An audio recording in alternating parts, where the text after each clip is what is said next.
Hi ಎಲ್ಲ big boss ಲವರ್ಸಿಗೆ ನನ್ನ ಕಡೆಯಿಂದ ಬಿಗ್ ಹಾಯ್. ಗುರುವಾರದ ಎಪಿಸೋಡಿನ ರಿವ್ಯೂ ಜೊತೆ ನಿಮ್ಮ ಮುಂದೆ ಬಂದಿದ್ದೀನಿ. ಯಾಕಕ್ಕ ಎಪಿಸೋಡ್ ರಿವ್ಯೂ ಮಾಡಲಿಲ್ಲ ಅಂತ ಪಾಪ ಕೇಳಿದ್ರು. ಹಂಗಾಗಿ ಓಕೆ ಎಪಿಸೋಡ್ ರಿವ್ಯೂನ ಮಾಡೋಣ ಅಂತೇಳಿ ಮಾಡ್ತಾ ಇದ್ದೀನಿ. ಏನಪ್ಪ ಈ ಎಪಿಸೋಡಲ್ಲಿ ಹೈಲೈಟಾಗಿ ಹೇಳ್ಬಿಡ್ತೀನಿ ಆಯ್ತಾ. ನಿನ್ನೇನು ಅಶ್ವಿನಿ ಗೌಡ ಜಗಳ, ರಘು ಅಶ್ವಿನಿ ಗೌಡ ವರ್ಸಸ್ ಆಯ್ತಾ ಜಗಳ, ಗುದ್ದಾಟ, ಹೊಡೆದಾಟ ಅವೆಲ್ಲವನ್ನು ಕೂಡ ನೀವು ನೋಡ್ಬಿಟ್ಟಿದ್ದೀರಾ. ಅದನ್ನ ಹೇಳಿ ನನಗೆ ಬೋರ್ ಹೊಡಿತಾ ಬೇಡ ಆಯ್ತಾ. ಏನು ಗೊತ್ತಾ, ಗುರುವಾರದ ಎಪಿಸೋಡಲ್ಲಿ ಹೈಲೈಟ್ ಅಂದರೆ ಗೇಮ್ ಕಣ್ರಿ. Game next level game. ಚಿಂದಿ ಚಿತ್ರಾನ್ನ ಬೂಂದಿ ಮೊಸರನ್ನ ಗೇಮು ಸೂಪರಾಗಿ ಗೇಮ್ ಆಡಿದ್ರು ಆಯ್ತಾ. ಈ ವೀಕ್ಲಿ ಟಾಸ್ಕಿನ ಕಡೆಯ ಟಾಸ್ಕನ್ನ ಕೊಟ್ಟಂತ ನಮ್ಮ ಬಿಗ್ ಬಾಸ್ ಅವರು 5 ಕಂಟೆಸ್ಟ್ಗಳನ್ನ ಆಯ್ಕೆ ಮಾಡ್ಕೊಂಡ್ರೆ ನಿಮ್ಮ ಟೀಮಿಗೆ ಅಂದರು. ನಮ್ಮ ಗಿಲ್ಲಿ ನಟ ಒಂದೇ ಒಂದು ಮಾತು, ರಕ್ಷಿತಾ ನಮ್ಮ ಟೀಮಿಗೆ ಬರ್ತೀಯ ಅಂತ ತಕ್ಷಣ ರಕ್ಷಿತಾ ಅಯ್ಯೋ ಒಂದೇ ಒಂದು ಮಾತಿಗೆ ಹೋಗ್ಬಿಟ್ಲು ಅಂತಾನೆ ಹೇಳ್ಬೋದು. ಅಂದರೆ ರಕ್ಷಿತನ್ಗೆ ನಿಜವಾಗ್ಲೂ ಕೂಡ ಗಿಲ್ಲಿ ಟೀಮಲ್ಲಿ ಆಡೋಕ್ಕೆ ಎಷ್ಟು ಆಸೆ ಇತ್ತು ಅಂತ ನನಗೆ ನಿಜವಾಗ್ಲೂ ಗೊತ್ತಾಗಿದ್ದೆ. ನಾನು ನಿನ್ನೆ ಎಪಿಸೋಡ್ ನೋಡಿದಾಗ ಒಂದೇ ಮಾತು, ನಮ್ಮ ಟೀಮಿಗೆ ಆಡ್ತೀಯಾ ಅಂತ ತಕ್ಷಣ ಹೋಗೇ ಬಿಟ್ಲು ಆಯ್ತಾ ರಕ್ಷಿತ್. ಅಂದರೆ ರಕ್ಷಿತನ್ಗೆ ಗಿಲ್ಲಿ ನಟನ ಮೇಲೆ ಒಂದು ಸಾಫ್ಟ್ ಕಾರ್ನರ್ ಇದೆ. ಸಾಫ್ಟ್ ಕಾರ್ನರ್ ಅನ್ನೋದಕ್ಕಿಂತ ತುಂಬ ಒಂಥರ ರೆಸ್ಪೆಕ್ಟು ಪ್ರೀತಿ ಕೂಡಿದ ಒಂದು ಸಾಫ್ಟ್ ಕಾರ್ನರು ನಮ್ಮ ಗಿಲ್ಲಿ ನಟನ ಮೇಲಿದೆ. ಗಿಲ್ಲಿ ನಟನ ಕಂಡ್ರೆ ರಕ್ಷಿತ್ಗೆ ನಿಜವಾಗ್ಲೂ ಇಷ್ಟ. ತುಂಬ ಗಿಲ್ಲಿ ನಟನ ಅಡ್ಮೈರ್ ಮಾಡ್ತಾರೆ ನಮ್ಮ ರಕ್ಷಿತಾ. ಕರೆದ ತಕ್ಷಣವೇ ಹೋಗ್ಬಿಟ್ರು. ತುಂಬ ಚೆನ್ನಾಗಿ ಗೇಮ್ ಆಡ್ತು ಆಯಿತಾ. ನಾನು ಏನು ಹೇಳ್ತೀನಲ್ಲ, ರಕ್ಷಿತಾ ಗೇಮ್ ಅಂತ ನಿಂತರೆ ಅದೊಂಥರ ಟಗರುಪುಟ್ಟಿ. ಅದು ಟಗರುಪುಟ್ಟಿ ಥರ ಸೂಪರಾಗಿ ಗೇಮ್ ಆಡ್ತು. ಟೈಲ್ಸನ್ನೆಲ್ಲ ಹೆಂಗೆ ಕಲೆಕ್ಟ್ ಮಾಡ್ಕೊಂಡ್ಲು ಗೊತ್ತಾ ರಕ್ಷಿತಾ, ಸೂಪರಾಗಿ ಕಲೆಕ್ಟ್ ಮಾಡ್ಕೊಂಡ್ಲು ನಿಜವಾಗ್ಲೂ ಆಯಿತಾ. ಅಶ್ವಿನಿ ಗೌಡ ಟೀಮಲ್ಲಿದ್ದಂತಹ ರಕ್ಷಿತಾ ಮತ್ತು ಧ್ರುವಂತು ಇಬ್ಬರೂ ಕೂಡ ನಮ್ಮ ಗಿಲ್ಲಿ ನಟನ ಟೀಮಿಗೆ ಬಂದರು. ಅವ್ರಿಗೆ ಗೊತ್ತಾಯ್ತು, ಅವರು ಬರೋಕ್ಕೊಂದು ಕಾರಣ ಏನು ಅಂದರೆ ರಕ್ಷಿತಾ ಮೊದಲಿಂದನೂ ರಕ್ಷಿತನ್ಗೆ ಗಿಲ್ಲಿ ನಟನ ಟೀಮಲ್ಲೇ ಆಡಬೇಕು ಅಂತ ಇದ್ದಿದ್ದು. ಬಟ್ ಗಿಲ್ಲಿ ನಟ ಕರೀಲೇನೆ ಅವಳು ಆಡಲಿಲ್ಲ ರಕ್ಷಿತಾ. ಬಟ್ ಈಗ ಕರೆದ ತಕ್ಷಣವೇ ಗಿಲ್ಲಿ ನಟನ ಟೀಮಿಗೆ ಹೋಗಿ ರಕ್ಷಿತಾ ಸೂಪರಾಗಿ ಗೇಮ್ ಆಡಿದ್ಲು. ನನಗಂತೂ ತುಂಬ ಇಷ್ಟ ಆಯಿತು. ಗೇಮು ಸೂಪರಾಗಿತ್ತು, ಸೂಪರಾಗಿ ಗೇಮ್ ಆಡಿದ್ರು. ಅದರಲ್ಲಿ ನನಗೆ ಒಂದು ವಿಷಯ ನಾನು ಹೇಳಲೇಬೇಕು. ಏನು ಗೊತ್ತಾ, ಯಾರಿಗೆ ಆಯಿತಾ ಗೇಮ್ ಆಡೋಕ್ಕೆ ಬರಲ್ಲ ಅಂತಿದ್ರಲ್ಲ, ನಮ್ಮ ಗಿಲ್ಲಿ ನಟ ಇವತ್ತು ಗೇಮ್ನ ಚಿಂದಿ ಚಿತ್ರಾನ್ನ ಬೂಂದಿ ಮೊಸರನ್ನ ಅಂದರೆ ಆ ಪಜಲ್ನ ಜೋಡಿಸ್ಬೇಕು. ಆ ಪಜಲ್ನ ಜೋಡಿಸಿ ಆ 3 ಬಾಲನ್ನ ನೀಟಾಗಿ ಬ್ಯಾಲೆನ್ಸ್ ಮಾಡಿ ಹಾಕಬೇಕು. 3 ಬಾಲ್ನು ಸೂಪರಾಗಿ ಹಾಕಿದ್ರು ಗಿಲ್ಲಿ ನಟ. ನೆಕ್ಸ್ಟ್ ಲೆವೆಲಲ್ಲಿ ಗೇಮ್ ಮಾಡಿದ್ರು ಗಿಲ್ಲಿ ನಟ. ನಿಜವಾಗ್ಲೂ ಗಿಲ್ಲಿ ನಟನ್ಗೆ ಗೆಲುವನ್ನ ತಂದುಕೊಟ್ಟಿದ್ದೆ ರಕ್ಷಿತಾ ಅಂತೀನಿ. 3 ಗೇಮಲ್ಲೂ ನಿಜವಾಗ್ಲೂ ರಕ್ಷಿತಾ ಇದ್ದಿದ್ರೆ ನಿಜವಾಗ್ಲೂ ಕೂಡ ಗಿಲ್ಲಿ ನಟನ್ ಟೀಮ್ ವಿನ್ ಆಗೋದೇನೋ ಅನ್ನಿಸ್ಬಿಟ್ಟು. ತುಂಬ ಚೆನ್ನಾಗಿ ಕೋರ್ಡಿನೇಟ್ ಮಾಡಿದ್ರು ಆಯ್ತಾ. ನನಗೆ ತುಂಬ ಇಷ್ಟ ಆಯಿತು. ಯಾಕೆಂತಂದರೆ ಟೀಮು ವಿನ್ ಆಗಬೇಕು ಅಂತಂದರೆ ಆ ಹೊಂದಾಣಿಕೆ ಇರಬೇಕು. ಗಿಲ್ಲಿ ನಟನಿಗೆ ನಿಜವಾಗ್ಲೂ ಒಂದು ಲಕ್ ಅಂದರೆ ರಕ್ಷಿತಾ ಅಂತ ಹೇಳ್ತೀನಿ. ರಕ್ಷಿತನ ಜೊತೆಗೆ ಗಿಲ್ಲಿ ನಟ ಯಾವಾಗಿರ್ತಾನೆ ಅವಾಗೆಲ್ಲ ರಕ್ಷಿತಾ ಗಿಲ್ಲಿ ನಟ ಒಂಥರ ಪ್ಲಸ್ ಆಗಿ ಕಾಣಿಸ್ಕೊಳ್ತಾರೆ. ಅವ್ರಿಗೊಂದು ಸ್ಕ್ರೀನ್ ಸ್ಪೇಸ್ ಕೂಡ ಸಿಗುತ್ತೆ. ಒಂಥರ ನೋಡೋರಿಗೆ ತುಂಬ ಹ್ಯಾಪಿ ಆಗುತ್ತೆ. ಗಿಲ್ಲಿ ನಟನಿಗೆ ಗೆಲುವು ತಂದು ಕೊಟ್ಟ ರಕ್ಷಿತಾ ಅಂತಲೇ ಹೇಳ್ಬೋದು.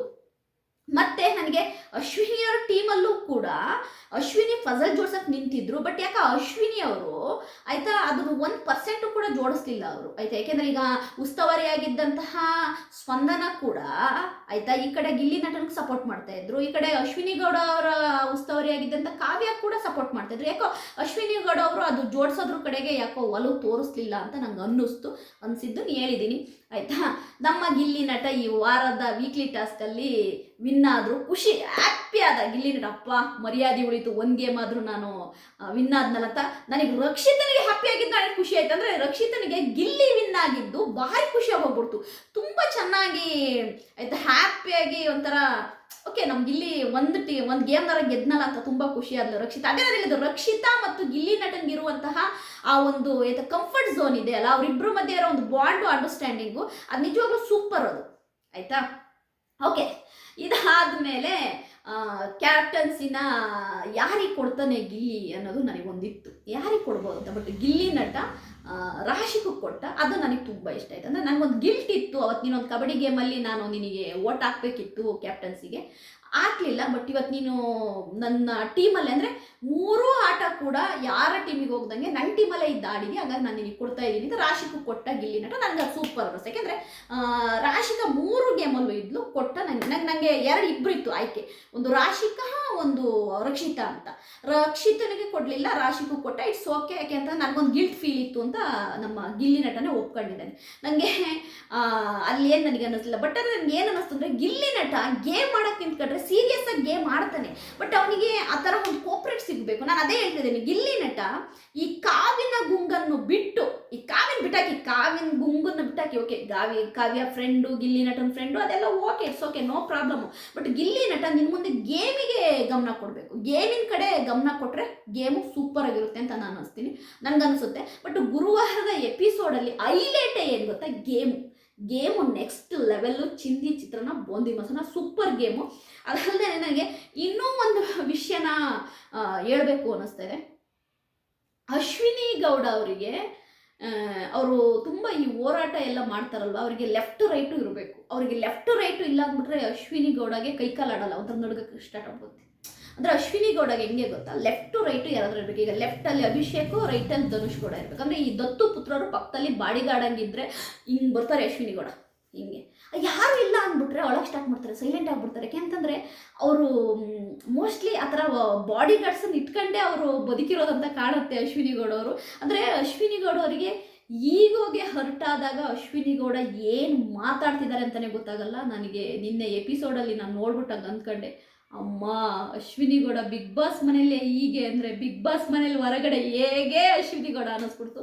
ಬಟ್ ನನಗೆ ರಕ್ಷಿತನ್ನ ನಾನು ಈ ವಿಷಯದಲ್ಲಿ ಒಂದು ಅಪ್ರಿಷಿಯೇಟ್ ಮಾಡಲೇಬೇಕು. ಅಶ್ವಿನಿ ಗೌಡಗೆ ಮತ್ತು ರಕ್ಷಿತನಿಗೆ ಏನೇ ಮಿಸ್ಅಂಡರ್ಸ್ಟ್ಯಾಂಡಿಂಗ್ ಇದ್ದರೂ ಕೂಡ ಅವರು ರಘು ಹತ್ರ ಬುದ್ಧಿ ಹೇಳಿದ್ರು, ಇಲ್ಲ ನೀವು ಹೋಗಿ ಊಟಕ್ಕೆ ಕರೀರಿ ರಘು ಸರ್ ನೀವು ಹೋಗಿ ಅಶ್ವಿನಿ ಮೇಡಮ್ನ ಊಟಕ್ಕೆ ಕರೀರಿ, ನೀವು 8 ವಾರದಿಂದ ಏನು ದಬಾಕಿದ್ರಿ ಅಂದ್ರಲ್ಲ ಅದೊಂದು ಸ್ವಲ್ಪ ತಪ್ಪೇನೆ, ಯಾರಿಗೆ ಹಂಗಂದ್ರೂ ಕೂಡ ಹರ್ಟ್ ಆಗುತ್ತೆ, ಅವ್ರಿಗೂ ಕೂಡ ಹರ್ಟ್ ಆಗಿದೆ, ಹೋಗಿ ಕರೀರಿ ರಘು ಅವರೇ ಅಂತೇಳಿ ನಮ್ಮ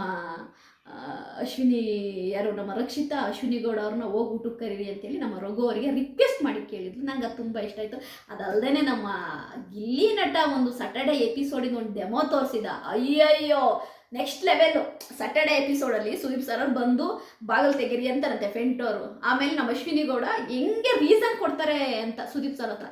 ಸರ್ ಅದು ಆ್ಯಕ್ಚುಲಿ ಅಣ್ಣ, ಅದು ನಾನು ಅಂದ ತಕ್ಷಣ ಬಿಗ್ ಬಾಸ್ ಮನೆಯಿಂದ ಹೋಗೋಕ್ಕಾಗಲ್ಲ, ಪ್ರೇಕ್ಷಕರು ನೋಡ್ತಾ ಇದ್ದಾರೆ ನನ್ನನ್ನು, ನನಗೆ ಅವರು ಇಷ್ಟಪಟ್ಟು ಓಟ್ ಹಾಕ್ತಿದ್ದಾರೆ, ಅವ್ರು ಯಾವತ್ತು ನನಗೆ ಓಟ್ ಹಾಕೋದು ನಿಲ್ಲಿಸ್ತಾರೆ ಅವತ್ತು ನಾನು ಮನೆಯಿಂದ ಹೋಗ್ತೀನಿ. ಏನೋ ಅಂದಿದ್ದು ತಪ್ಪಾಯ್ತು ಅಣ್ಣ, ಸಾರಿ, ಅದು ಈಟ್ ಆಫ್ ದಿ ಮೂಮೆಂಟಲ್ಲಿ ಅದು ಹೇಳಿದ್ದು ಅಷ್ಟು ಬಿಟ್ಟರೆ ನನಗೆ ಬಿಗ್ ಬಾಸ್ ಮೇಲೆ ಮರ್ಯಾದೆ ಇದೆ, ಬಿಗ್ ಬಾಸ್ ಮನೆ ಮೇಲೆ ಮರ್ಯಾದೆ ಇದೆ, ಆಯಿತಾ, ನಿಮ್ಮ ಮೇಲೆ ಮರ್ಯಾದೆ ಇದೆ, ಬಿಗ್ ಬಾಸ್ ಸ್ಟೇಜ್ ಮೇಲೆ ಮರ್ಯಾದೆ ಇದೆ ಅಣ್ಣ, ನಾನು ಕಲಾವಿದೆ ಅಣ್ಣ ಅಂತ ಇದೊಂದು ತುಂಬ ಚೆನ್ನಾಗಂದರೆ ಸ್ಯಾಟರ್ಡೆ ಎಪಿಸೋಡಲ್ಲಿ ಎಕ್ಸಾಕ್ಟ್ ಡೆಮೋನ ಕರೆಕ್ಟಾಗಿ ನಮ್ಮ ಗಿಲ್ಲಿ ನಟ ತೋರಿಸ್ಕೊಟ್ಟ ಅಂತಲೇ ಹೇಳ್ಬೋದು. ಇಷ್ಟೇ, ನೀವು ಸ್ಯಾಟರ್ಡೆ ಎಪಿಸೋಡ್ ನೋಡಿ, ಇದೇ ಏನು ಗಿಲ್ಲಿ ನಟ ಹೇಳಿದೆ ಎಕ್ಸಾಕ್ಟ್ ಹಂಗೆ ಇರುತ್ತೆ.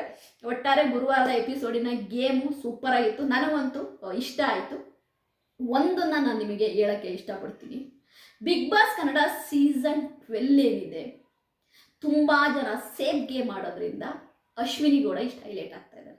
ಇದನ್ನು ನೀವು ಹೆಂಗೆ ಬೇಕಾದರೂ ತಗೊಳ್ಳಿ, ತುಂಬ ಜನ ಸೇಫ್ ಗೇಮ್ ಆಗಿ ಎಲೆಮರೆ ಕಾಯಿ ಹತ್ರ ಹಿಂದೇನೇ ಉಳ್ಕೊಳೋದ್ರಿಂದ ಇವತ್ತು ಅಶ್ವಿನಿ ಕೂಡ ಅಷ್ಟು ಹೈಲೈಟ್ ಆಗ್ತಾ ಇದ್ದಾರೆ, ಆಯಿತಾ. ಸ್ಪಂದನ ಸೋಮಣ್ಣನ ಆಟ ಎಲ್ಲಿ ಅಂತ ನಾನು ನಿಮ್ಮನ್ನು ಕೇಳ್ತೀನಿ. ಎಲ್ಲಿ ಸ್ಪಂದನ ಸೋಮಣ್ಣನ ಆಟ? ಸ್ಪಂದನ ಸೋಮಣ್ಣ ಎಲ್ಲಿದ್ದಾರೆ?